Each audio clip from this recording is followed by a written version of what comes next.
Thank you, Mr. Desai. It's a pleasure and honor to be in front of you. And I would like to also welcome Mr. Zhang Yuan, Mr. V. Balachandran, Mr. George Jose, and friends for this interesting panel discussion and a seminar. I'll keep it brief so that we can listen to the guest. But today morning also I had a pleasure of meeting him for a one-on-one chat. In some sense, we have been neighbors by luck, not by choice, and we don't know each other.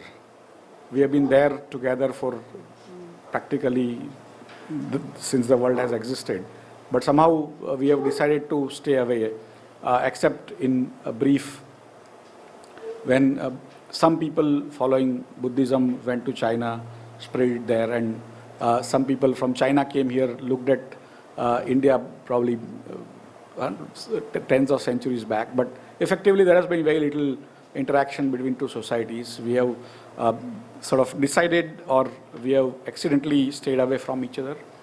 Time has come to know each other, to look at each other, to figure out what is good in each society, what is to be learned. Over the last 35, 40 years, China has been the engine of growth for the world. It has reformed itself. India and China practically started probably in 60s or 70s at the same per capita GDP and so on and so forth. But today, per capita GDP is probably 4 to 5 times higher in China compared to India. And that is a miracle of modern world, that almost 20% of the mankind rose peacefully. And that has been a great achievement on behalf of China. India has a lot to learn from China, and not only in terms of culture, but also in terms of planning, execution, and economic activities. In some sense, India reformed itself in 90s. India's democracy has been its advantage and disadvantage both. China's socialist system has been its advantage, and also will have several other issues coming forward. But it is still quite interesting that ultimately humans behave the same way. We have what I call a bottoms-up economy. As I told him, we treat foreigners and Indians equally badly, probably Indians more badly. And so foreign investment has been a subject of contention in India from time immemorial.